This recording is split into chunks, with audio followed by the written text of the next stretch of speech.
I love Sonic Superstars. This is one of the most expansive 2D dedicated titles in the Sonic franchise, and it delivers on the hype I was building for. While I was considering not buying it because of the third Sonic Frontiers update, since RSS was taking the wheel on this game, I thought I'd give it a shot, and I'm glad I did, because this is one of the best 2D platformers I've ever played, and let me tell you why. Sonic Superstars opens with those same styles of animations you see in Sonic Mania and Sonic Origins, showing the classic crew reunite for another adventure. The game brings back one of the older side characters, Fang the Hunter, whom you may know from his cameo in Sonic Mania or his appearance in the Archie comics, Sonic Triple Trouble, or Sonic the Fighters. Along with him, the game introduces the new mystery character, Trip, who seems to be on Eggman and Fang's team as this game's troublemakers. It's a cute concept, and it's one the game's story actually follows through on well. The game is entirely in a 2D gameplay style, aside from some bonus stages that give you medals and special stages that give you the Chaos Emeralds. The special stages are a bit finicky. I especially had trouble with the fifth one and had to look up how to beat it, but they're enjoyable at least. The cast has their moveset from Sonic Origins, and to sum that up real fast, all four have the spin dash, Sonic has the drop dash, Tails can fly, Knuckles can glide and climb on walls, and Amy can spin her hammer and smash stuff while running.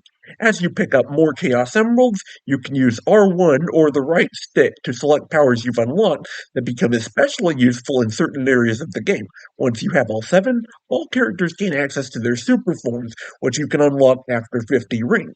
The game is difficult, especially in the later stages, but it's fair.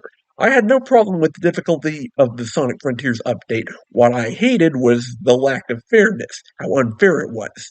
But in this game, when I mess up, it feels like an actual genuine skill issue rather than bad game design. So I keep trying and I keep trying, and it took me several days to finish the final boss, but I eventually did it.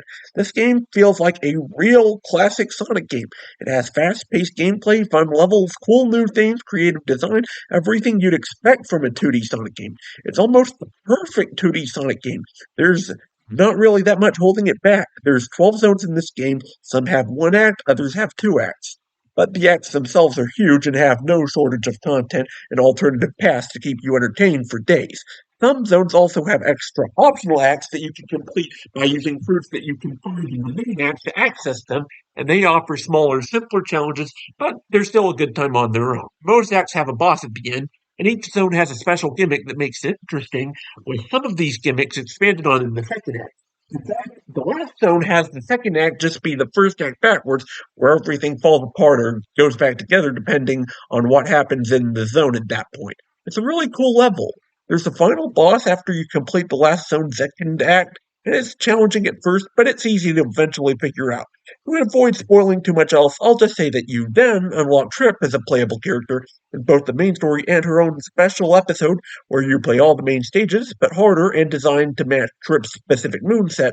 She also fights a separate final boss, and once you beat that, you get to finally throw down as Super Sonic, assuming you got all the emeralds in the main story, and defeat the true enemy, which I won't spoil. One thing I will definitely also praise this game on is the graphics. Even on the 720 potato that is the Nintendo Switch Lite, which I played this on, the game looks amazing and beautiful, showing you great amounts of detail in the levels, the enemies, the characters, everything. This game is just really hard not to enjoy for its amazing design overall. RZS did an awesome job, and I'd love to have them work on another Sonic game. I wish Sonic Team put the same amount of love into Sonic Frontiers that RZS put into this masterpiece. If you made it this far, you most likely enjoyed, so be sure to hit the like button on the way out and subscribe to be notified of my next channel. I've decided to spin off my Five Nights at Freddy's content into a separate channel, Ryan the FNAF Hog, which is linked on my main channel page, and I'll try to link it in the description as well. So I just suggest you subscribe to that channel also.